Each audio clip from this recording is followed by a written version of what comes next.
Welcome to the world of AI ideas. This is Peyton and Johannes, and we explore a quote by Balaji Srinivasan today, where he writes, "Much of any digital job is now preparing context for AI models, organizing files and folders, naming everything correctly, introducing things in the right order, and only then asking AI to do something in clear written English."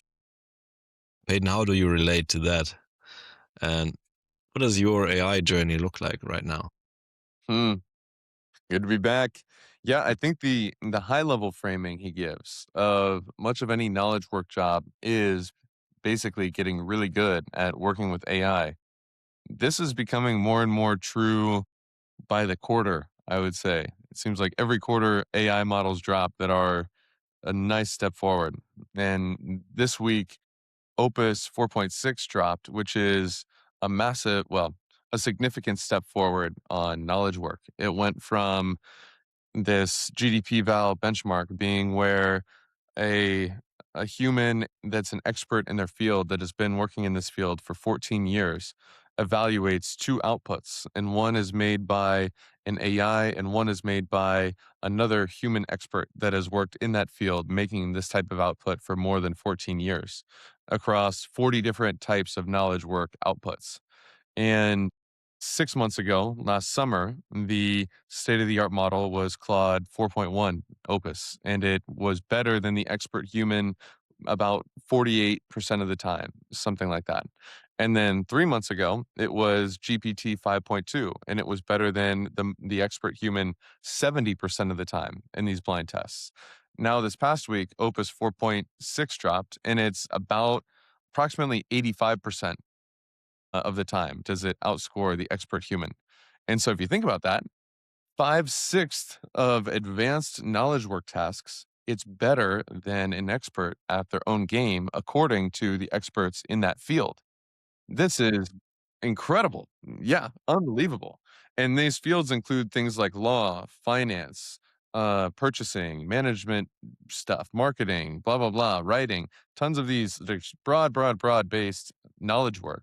And it's incredible how good these are. In my opinion, at some things, it's way better. But to Balaji's point, in these things, it's not just a one sentence prompt with no context that they fling it out where it produces better work than these experts. It's very advanced prompting with heavy context. It's giving it tons of source documents, tons of reference materials.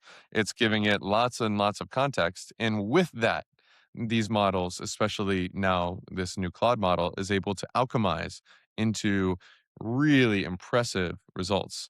And so, as knowledge workers and broad knowledge workers, like entrepreneurs, like you and I are, actually being able to deploy this for various things, this becomes better than we could do. Like, I don't think that I'm better than an expert at their own game who's been doing this for 14 years at a lot of things that I personally am not an expert at. I could make a decent version of this and that and hack it. But actually, with this thing, now I can. And now it's going to be better the majority of the time than this person that I would hire to do it. And so the nature of our job becomes, how do we actually give it really good context? How do we get advanced at working with these tools? And that's where I'll ask you the question. Besides giving it a ton of context, like Balaji says, and I personally am not the one to have organized file names and stuff like that. I don't think it has to be a hyper, I don't know, a hyper structured organization that needs to be the way there. But what is the way there? How do we get really good at using this current generation of models that needs a ton of context, but maybe not a ton of precision on our prompting? Well, not a ton of precision, yes, but it needs a ton of clarity Yeah. in your prompting, in your intention. So the precondition to a well-functioning model is that it can understand what you want. And that requires as well some empathy for the lack of context the model has of your vision of the thing. So the challenge for now is, okay, how can we find and articulate the clarity of our vision, the clear vision that we want to give into the model so that it can help us at the tasks we want them to help us. And yeah, AI we can describe as some kind of software, which is intelligence as a service. And how do we access that kind of software? Well, the best way to access it now is to have clearly expressed natural language and context and empathy for what context it needs to get the task done to the amount of that we get closer to our vision and iterate with it. So it is not only getting the context right and amassing right amount of context, because there's also an optimum. If it's too much, then it's much distraction, but you also want to have like a narrowed down version of the context you provide the model specific to the task you ask it for. So clarity and context will be very important. And yeah, that applies only if our vision is of good taste and is useful. And we can implement old principles in that as well. Like there's Vitruvius, the Roman architect from 2,000 years ago, who said, okay, good architecture, and you can translate that to code architecture, to writing architecture, to anything you build, which should have some robustness and should have some longevity. Every kind of good architecture has three primary values. It is utilitas, firmitas, and venustas, meaning utilitas, it has to be useful. Somebody has to use it. So keep the user in mind of the stuff, even if it's you. Keep yourself in mind using the stuff that you build. And firmitas, it has to be robust. It doesn't mean that you can put AI into everything and then something comes out and you put a piece of that together, and then you have not something very robust. You can use it once and then you forget how to use it again. But you have to make it robust in terms of, okay, deploy it somewhere so that you can access it easily and so on. And it has to be beautiful. And that's where the human relevance plays in to the maximum amount, in my opinion. You have to have taste. You have to have developed your own kind of way of doing things and your kind of sense of beauty. And then I think you will be in a good position to use the tools if you can pronounce what you want very clearly, with empathy and with some sense of beauty. Peyton, what would you add to that, or any kind of objections that you want to raise? Well, the point about vision is one that stands out to me that wasn't on my mind. I do think that there's just a different way of working with AI than we tend to without AI. And actually pausing before the beginning to take a breath or a few deep breaths, sit there and just feel, what do I want the result to be? Clarifying our own vision to ourselves before we get going and there's a ton of inertia of where we're going and the direction that we're already halfway on. It's very valuable to clarify the vision in advance. What are the constraints that we have? Where do we want to land? And just really a ton of the most important context to your point is, what do we want? If we're not communicating clearly what we want and we're not being demanding enough in what we want, then we're not going to get as good of a result as we can. And so what do we want? What do we want it to look like, feel like? What do we want it to optimize for? Do we want it to be maximally efficient or painstakingly accurate with 6 double checks? Do we want it to be extremely easy to deploy and integrate, or would we prefer that that it accounts for a ton of complexity from the very start?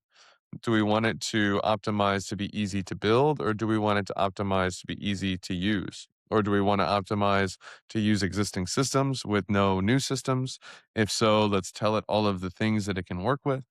Or are we open to whatever is the most efficient thing from scratch, from a blank slate? These are the various forms of guidance that are very valuable and the constraints. And so, just to give a very easy example, yesterday I was looking at, okay, I haven't evaluated my workout plan in a while, what I do to lift weights. And so, my real way of doing this was to say, to turn on Whisper Flow, which is the voice to text, which is so helpful, by the way, for giving a lot of context because rather than typing 50 words per minute or texting 30 words per minute, I can yap like 160 words per minute. I can just ramble, ramble, ramble, and it feels How do you effortless. do that? I yap at it like an auctioneer and just let it clean up the mess. And so I said, okay, I do this. This is what my goals are. This is where I'd like to be. This is what I'd like it to feel like. This is what I currently do. This is my home gym and all of the equipment that I have. This is this injury I'm concerned about that I don't want to activate. These are the two things I can't do. This is where I want to be. I'm worried about this. I want this, blah, blah, blah, blah, blah. And give me a whole plan. And I want you to spit it out in a way that it's just really easy for me to follow along one at a time. And I don't have to think. Then what I do, and this is the sort of I think workflow that is really powerful with these. I gave that same high context dump to the three frontier models, to Claude, to ChatGPT, and to Gemini. Had all three of them come up with their answer, then gave them all to Claude and have it come up with a distilled, critically thought out version. Then I gave that to the other two models and said, "What's wrong with this? Give me feedback. What is this missing? Where does this not align with my goals or my constraints or my intentions for this?" And then they gave specific feedback. I gave it back to Claude to integrate and then it gave a version that I then read through and said, "Okay, I don't like that. I don't know about that. This doesn't seem like it fits with my goal, and explain why you're doing that. I just have my doubts because I've been doing it this other way, which seems right to me." And then it said, "Oh, you're right about this, but you're totally wrong about this. This is not actually how it works. You're wasting your time with this, and with this is important, and this is what I mean by that, and this is why." And then I was like, "Okay, I need it to be clearer, and I want you to just give me copy paste this where I can put it in my notes and I can follow along with the same thing that I track it, and it's maximally easy for me to track it with." This is a sort of manipulation, iteration, and real like dialoguing with these things. It gives us really good outcomes through iteration, not just through I think some ideas like Balaji's can imply on accident that we just want to give the one perfect prompt and expect it to have no iterations from there. My experience is that the fastest way to do this is not to be maximally painstaking merely in our first thing. I think it's just to dump a ton of stuff in the first thing and then to iterate a few times or a handful of times to get to where we need to go. And really just be open, just push back, ask stupid questions, say, "That doesn't seem right to me. That doesn't pass my sniff test. Explain yourself. Don't tell me what I want to hear to agree with me, but really put me on board with what I'm not seeing here." And then sometimes you'll find that it has a blind spot. Sometimes you'll find that you have a blind spot. But going back and forth and having them go back and forth with each other to blind spot check each other, this I think can get you at the most robust outputs for high level knowledge work that is even better than any one specific model can do on its own. How do you think about either multi-model workflows or to step back from my own process? What process do you have with these knowledge work results that you think is practical and important for people to get in a rhythm with? You have a very advanced multi-model workflow, and I recommend to everyone who wants to have a robust outcome, which is very clear. So all these iterations bring complexity into a concrete set of outcomes, which you can then decide on which way to proceed further.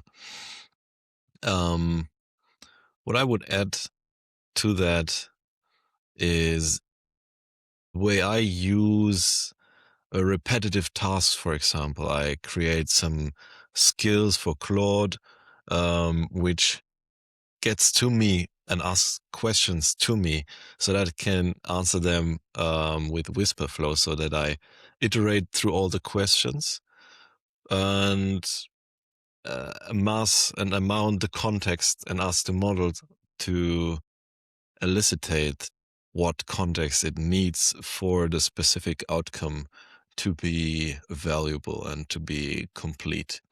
And so we go in an iteration flow where I give some context, the model asks questions back and then integrates it into the knowledge base, which will then be used to fulfill the task. Yeah, for example, creating a project requirements description for some kind of application which will be useful. And so you can engineer with the agents or code with your vibes. It doesn't matter how you call it. But it appears that a lot of work now gets shifted towards the preparation work to maximize the clarity of the final step. You put the prompt into a system and then iterate further. But you need to master context. You need to judge the blind spots like you do with the multimodal flow, and then distill it down to a very concrete and very clear set of ideas, instructions, and context information. So there's also, as you speak about the multimodal workflow, there's also the LLM Council, which Andrej Karpathy created and shared on GitHub. You can just install it. It's like a chat window, and you plug in Open Router API, and you can access any model API with that. And what it does is you have a question, it then ripples it through all the models automatically, then has the different answers, and then lets all the models which you chose critique and rate the quality of the output. And then there's another iteration on that, and then you get to choose which answer is more likely your fit of answer which you want to look out for. But you have like the multimodal workflow baked in. It's like a council, but with different LLMs. So you put all the intelligences as a service into one table, onto one table, and let them sit together and discuss and rate each other, discover blind spots. So a lot of that is also very helpful in like preserving your time as well, and coming faster to a robust outcome, which counts nowadays. We have to get there strategically. So we better not longer only dabble around, but use these powerful tools very strategically. That GitHub thing sounds powerful and intimidatingly technical for the non-engineers of us. But Just ask Claude. You only need to have natural language and a clear idea of what you want to do, and then it helps you. Go into Claude Code, into the command line, and use Whisperflow to communicate with it, and then you'll be an engineer, Peyton. My kind, like software engineers, will be the first, probably in the next 2 years, which become more and more obsolete because a computer can do anything what a human can do on a computer. yeah, For now, we are still better because many tasks of a software engineer go towards removing stuff so that things work better, making it more simple, whereas models have the tendency to add stuff,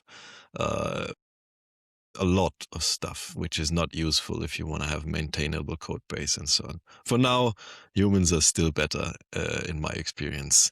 But when it comes to prototyping, models are much faster and much better. So yeah. Translators might go even before software engineers. That may be the canary in the coal mine of them all. Well, my friend is a friend of mine is a translator, and from his experiences, he has to translate a lot more stuff because what now counts is the localized knowledge of where does this specific word really fit into. So the localized knowledge is not in the models for now. So the deeper it goes into your specific knowledge, the higher the probability is that you have still the better taste, and probably you will have better taste than AI models. But AI models are much faster in preparing the template work. What do you think? I think their days are numbered, but we will see how long the days last.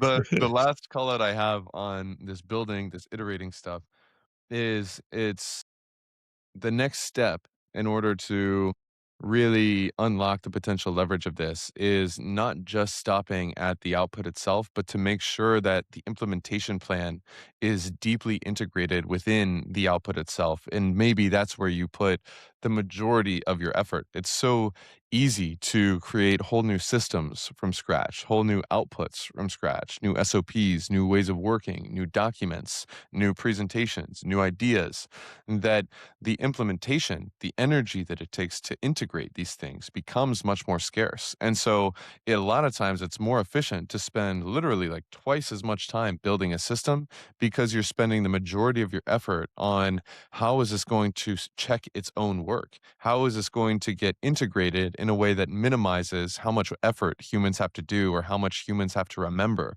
for this to go right? How do you build in a system where it catches itself if the system is off track and cells highlight red if they're not filled in or if a step is skipped? Or how can it be done in a way that's 100% digital and it's very easy to check in on and it can be baked into a checklist and the checklist is built into the system itself?